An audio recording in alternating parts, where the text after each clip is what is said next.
is dance therapy? Is a question that whenever I receive this question, I receive it a lot. It depends who I'm talking to. If I'm talking to a client, I might first find out what connections they have in their life between their body and feeling better. Once I've got a link that they're realizing that something to do with your body has an effect on feeling, some connection, whether that's emotional or a memory, then I can start to say, yes, this is dance therapy. And then I build the definition in relation to what they understand. When people ask what is dance movement therapy and dance stroke movement therapy or dance hyphen movement therapy, I talk about non-verbal communication, I talk about embodiment, I talk about body language, I talk about play, I talk about the creative expressive body. I don't really talk about dance, and I don't really talk about therapy actually too much now. It's difficult. Some people are quite frightened of that word, actually. La parola danza e la parola terapia siano due parole complesse che hanno necessità di profondità e messe insieme sono due parole complicate perché ciascuno focalizza su una parola o su un'altra. La domanda che le persone fanno è: quale danza si fa in danza terapia?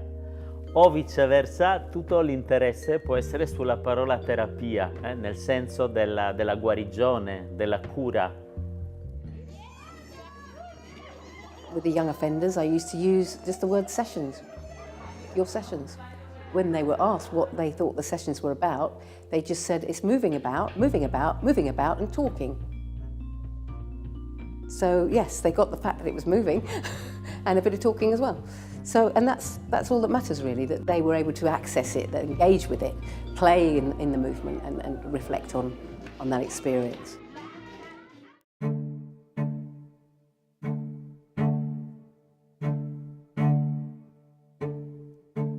Whoever has difficulties expressing themselves and where verbal therapy might not be a good approach, this person can enter into dance movement therapy. We start with very early infants from perhaps pre-verbal language, mothers with post-depression, post-psychosis. You perhaps work with the diets already. We have a very strong tool with behavioral disturbances, emotional, cognitive problems, physical problems, neurological, everything you can think of, and also with the elderly. Then you also have the whole group of people who self-select for stress reduction, for improvement of quality of life. I think that's where dance movement therapy enters more and more.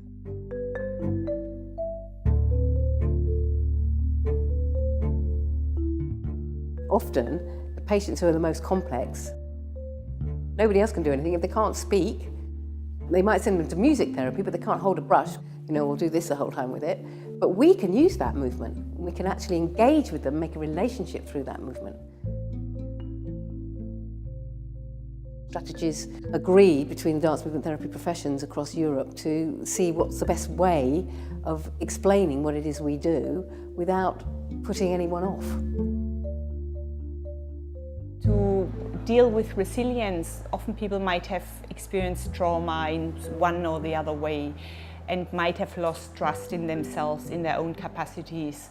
They don't have the tools, the support they need right now. So in order to strengthen these competences, I think this is a first choice therapy because that's what we do anyway all the time. We strengthen the resources that there are.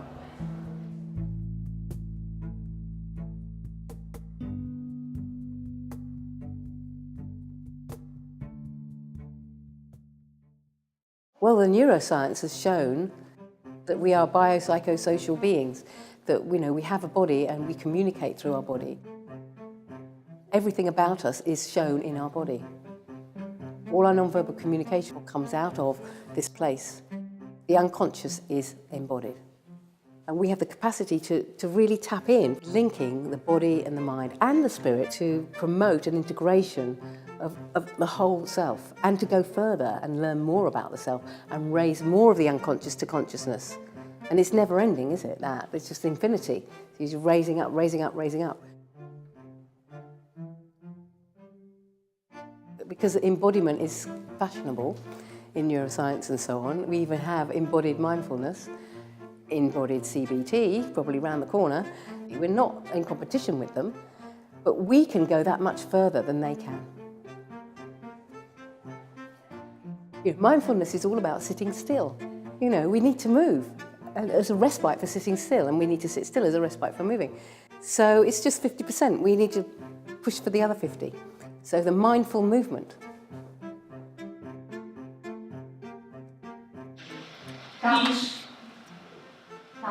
Touch. Reconciliation. My work is now specializing with people with memory problems and dementia, and also involving their carers. Demens, the original Latin for dementia, is being out of one's mind. In order to be out of your mind, you have to know what being, philosophically, what being in mind is. And once you go down that route, you then realize that the dementing and the rementing are two parts of the same coin.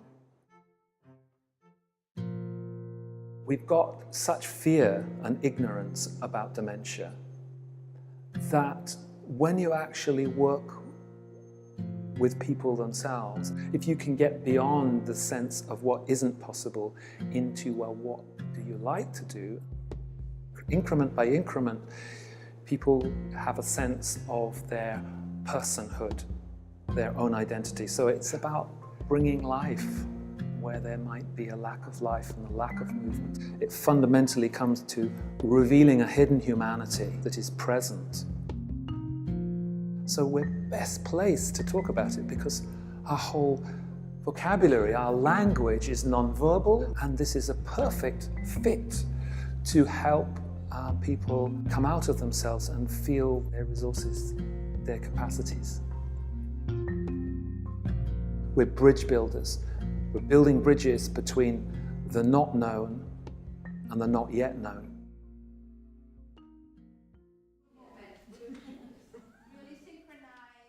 I really strongly believe in dance movement therapy. Together with all this development, with attention to body-mind connection, I think in many, many aspects, dance therapists are pioneers in all this connectivity between mind and body.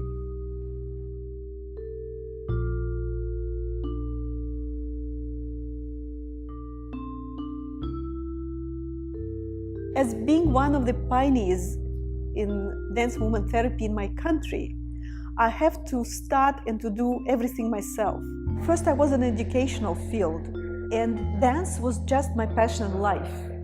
And it happened that when I came across with dance improvisation, dance theater, it really changed my life.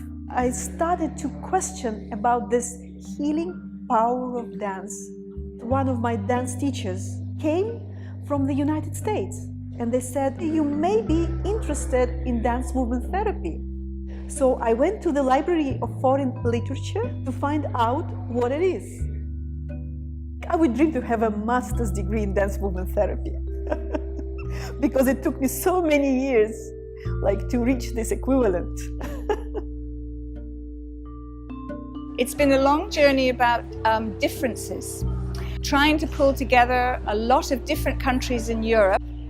And initially, for many, many years, there was a group of people who met who were either conveners, course directors of programs across Europe, the heads of dance therapy national associations.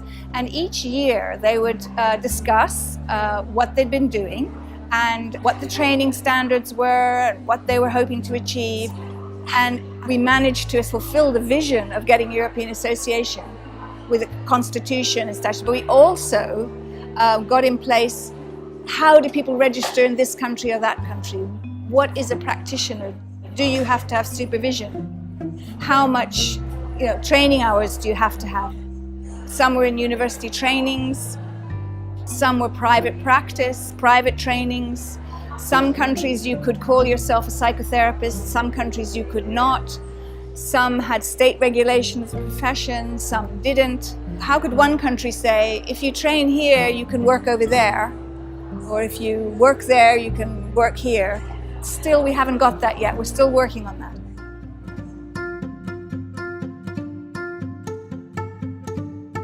Credo che sia molto importante il fatto che il nostro livello formativo è un master level, quindi c'è una professionalità di base. I primi 3 anni di università quindi possono essere caratterizzate in direzioni diverse. E io credo che per il futuro dobbiamo ancora sviluppare proprio questa matrice artistica della danzaterapia, perché è la vera sorgente. From my experience in my era, everybody went out and had to proselytize, had to say this is what it is, had to explain, show, make jobs, convince people. And then there was a period of time when trainings began to be settled and national associations were settled. And the graduates came out thinking, where are the jobs? I'm owed a job now. I've trained, give me a job. And they're surprised to find that, they too still have to keep, finding and creating the work into what's appropriate at that time in history. Even if you're recognized, accredited, do your CPD, do your, everything. Everybody's a pioneer because there aren't jobs just waiting to be filled. There are a very few, a handful, but most people have to make their own jobs. So they might start with some voluntary work and show that it works, and then maybe they get offered a post or sessional work where they're paid by the session. Or they might find themselves in a dual role, so they might be a social worker or a special needs teacher or a nurse, where they've got a job as that within that profession. There needs to be more inroads made and more security given. So students need to know from the outset, before they start a training, that they are going to have to make their own work. They're going to have to market themselves, sell themselves, be a business basically, make relationships with the people who are likely to employ you, good relationships, so that they employ you, not dance therapy, but you, because they know you can do a good job and you can help those patients. So it's not easy. You have to have lots of inner resilience in order to work in this profession.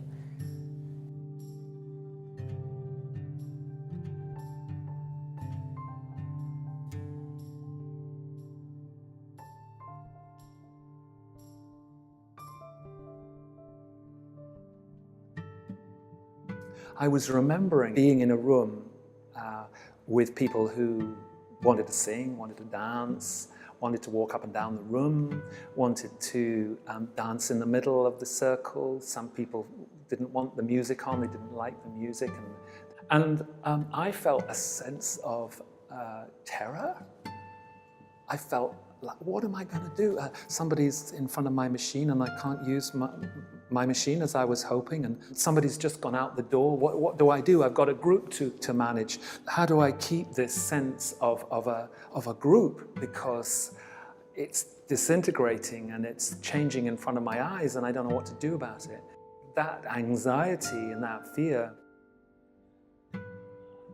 Recently I met a third-year dance therapy student at Roehampton. She described to me her own first session with very similar things going on, and I went, wow. So 29 years after I had my beginning experiences, here's a student starting this very month and having exact same feelings. That sense of what do you do? I said to her, be yourself. Learn the best, study the best, and then when you're actually in the session, forget it all and just be in that moment.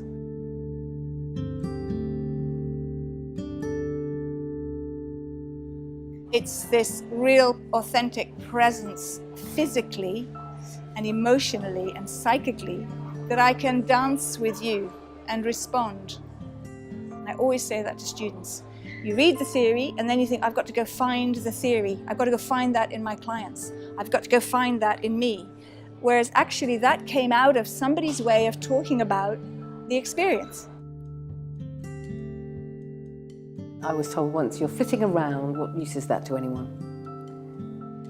This stereotype of a dance therapist is somebody who flits around and is not going to be helpful, and it's just, a bit of fun. To get over that is a huge challenge. I was just completely on my own most of the time. I had a peer supervision group, but it would have been nice to have somebody that I could say, you're my mentor. I can depend on you to give me the answers, because we all want that, don't we? They're going to have doubts, of course. They're going to have doubts. I had doubts. But however, you don't give up because of that. You find a way around it. So you create other approaches, other words, other language, other settings, other ways of communicating. Find strategies and resources in yourself to embrace those doubts and still keep going. Typical DMT student is a woman.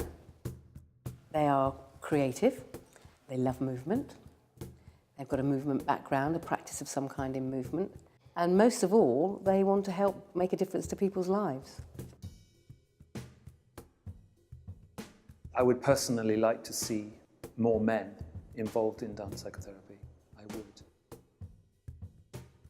Diciamo che già nella relazione tra l'uomo e la danza, nella nostra cultura, è una cosa speciale.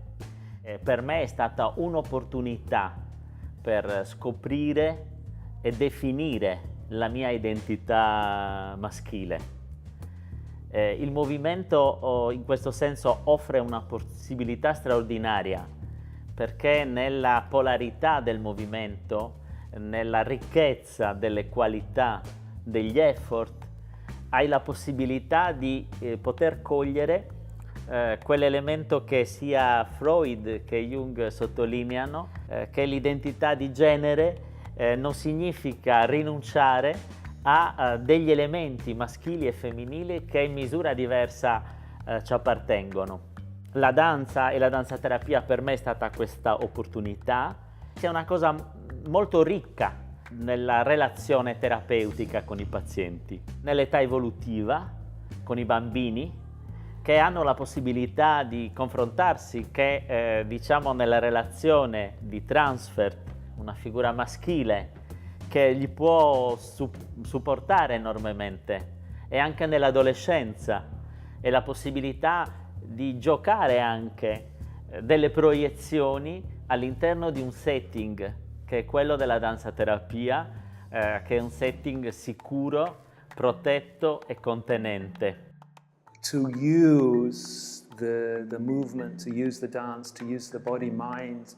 It's a fascinating and profoundly important work to be doing, and I'm very honoured to be with such an amazing group of people.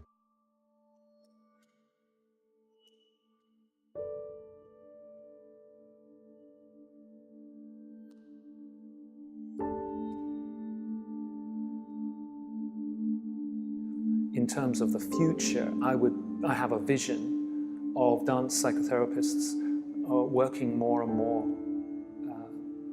with people with memory problems, because it's one of the most significant needs in society around the world, and certainly in Europe. My sense is that work with groups is going to be quite important. Establishing group work where the individuals can also support each other. There's going to be a lot of work within Europe to do with migration and refugees. I think that is an area of understanding.